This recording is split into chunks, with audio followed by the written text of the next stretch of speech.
All right, ready? We come to you now from inside the tunnel here. So I ran into an issue. The 3 pumps that are in here are... I'm making more of a mess. The 3 pumps that are in here are Bosch 415s from Snake Eater. And now he told me this, and I wasn't thinking this. They have no check valve.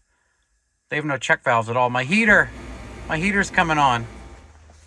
I feel like every time I start, it doesn't go on for 30 minutes, and then I start a video and she fires right up. So these pumps have no check valves. So what I didn't think of ahead of time is I'm running one pump, right? So I'm running the lift and the other pump to just run on one pump, and then I want to trigger 2 and 3, right? Well, 2 and 3 are dumping all the pressure out from pump 1. So the fuel pressure struggles with the one pump. Like, it just comes up and hits the return.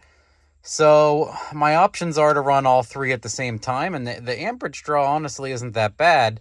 But then the other part of me here wants to throw some money at it and get fancy. So I took out my regular relay and I got a Hella solid state relay. But it's like $30. So 3 of those is $100, $37 a piece. So it's basically $100 to solid state my pumps, but I can control them. So I made a table here.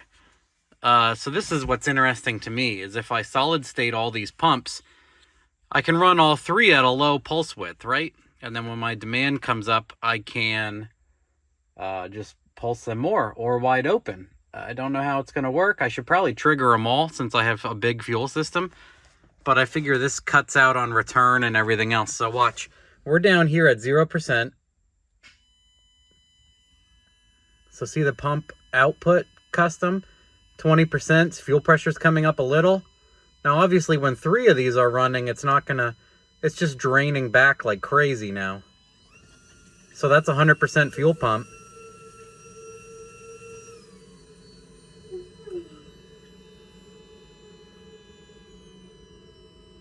So pretty cool. Even if you run 3 at half, it's half the voltage. So I'm going to work on this. I'm going to figure out what I want to do. It would be cool to PWM them instead of running them all screaming and sloshing and whatever the fuel all the time. But stuff like my truck, my Colorado, I ran 3 450s in the tank all the time, hot, off of a golf cart relay that was 80 amps. And I drove it like that for like 2 years.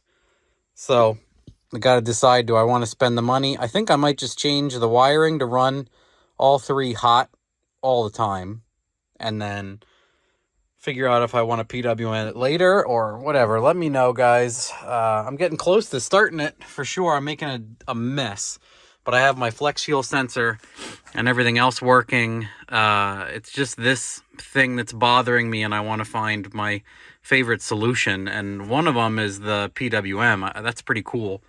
It'd be nice if I had all the relays, but like I said, I only bought one $37 relay. Tonight I built this nice fuse box. Well, it's a disaster now, but I built a nice fuse box to be nice and easy and centralized, right? And now, I should just be turning them all on with an 80 amper instead, like one thing, or do I take an elegant solution here and pulse them? They react plenty fast with that solid state. And then obviously if you have say we have 3 running at 30%.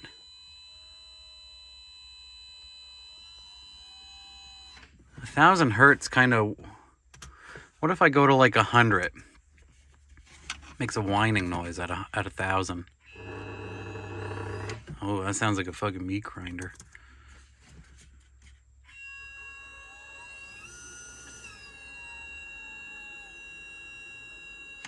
$500, 1,000 hertz. It's almost like, yeah, it doesn't like the lower numbers. It sounds funny. The pump doesn't like it. The relay could care less. Yeah, we'll just go to 1,000. So the fuel pump is PWM'd right now. Pretty cool. But yeah, I'm rambling and trying to figure out what I want to do. Another quick test is at 40%, it's running 5 amps. So yeah, this is where this comes into play. At 100%, it's running, it spikes 18 amps at times when it finally builds up pressure. So 20 amps a fuel pump, 18 amps is about what I'm used to with like a 450 pulls up to 20 amps by itself, especially when it's really yanking some pressure. So these are about 20 amps a piece. So what's cool is your voltage demand is like 40% of total, roughly. Is that right? It's not, it's more than half. So you're only using about 40%. So it would be neat to pulse all of them. But yeah, interesting fact on draw.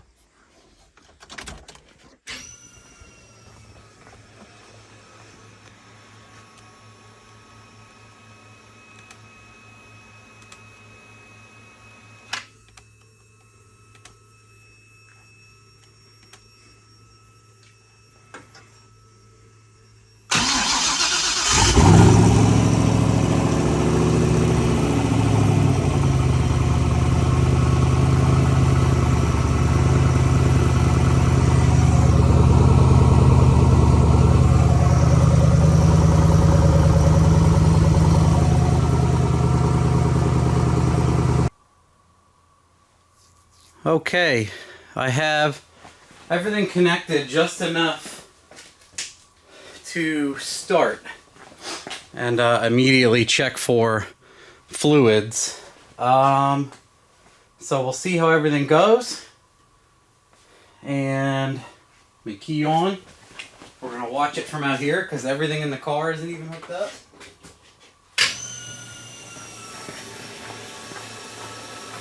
I have the one fuel pumps wired to be on all the time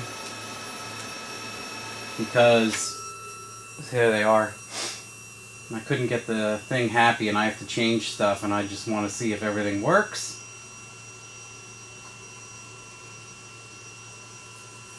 Pulling everything out, I want to make sure I get everything that's in here.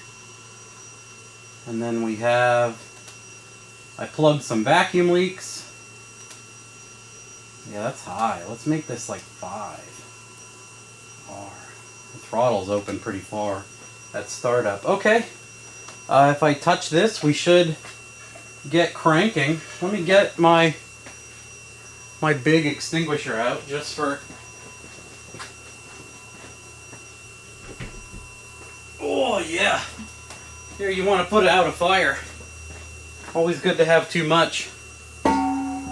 Doing. All right, let's go live. Send. See what happens. Yeah, I know.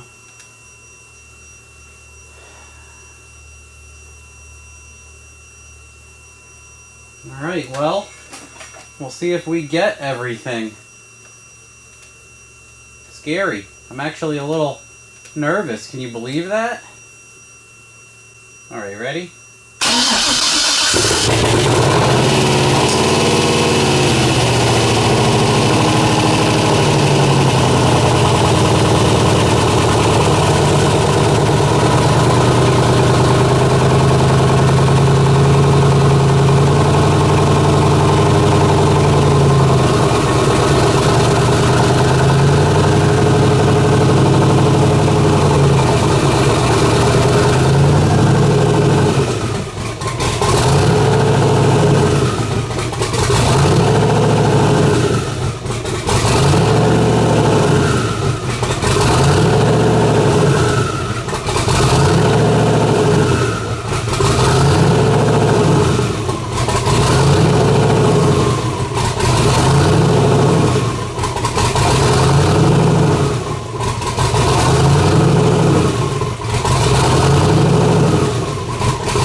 Well, I mean, that was literally my first key touch. No joke.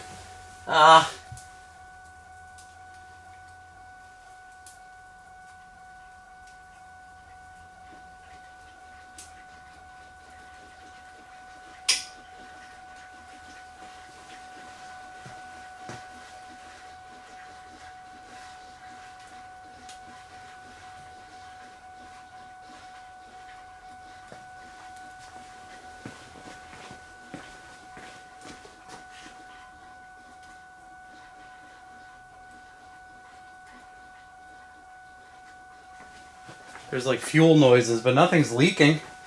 My transmission went into gear. My faller speed headers changed colors pretty quick. Yeah, I'm offline, I know. And my key is going nuts, huh?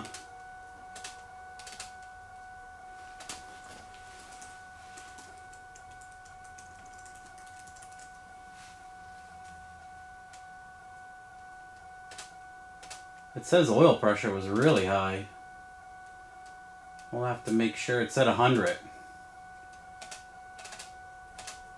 We'll have to make sure that is set up correctly. Yeah, it is.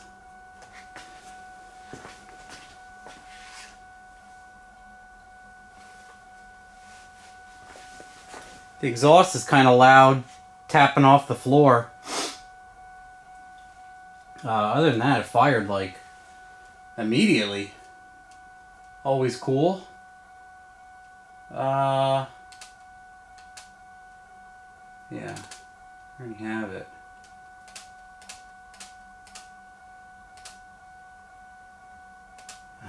Duty cycle 0.9.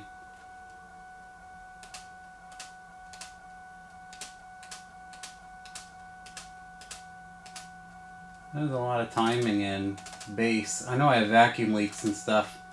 That's why, yeah, that's why it's riding up on a ton of ignition timing.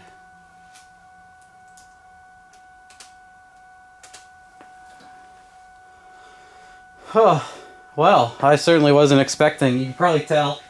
I'm like, wow. Yeah, I touched the starter for like 2 seconds and it fired and idled. So, that is super exciting, obviously. So, yeah, a lot to close up and everything, but it runs and it turns the wheels. So now it needs brakes.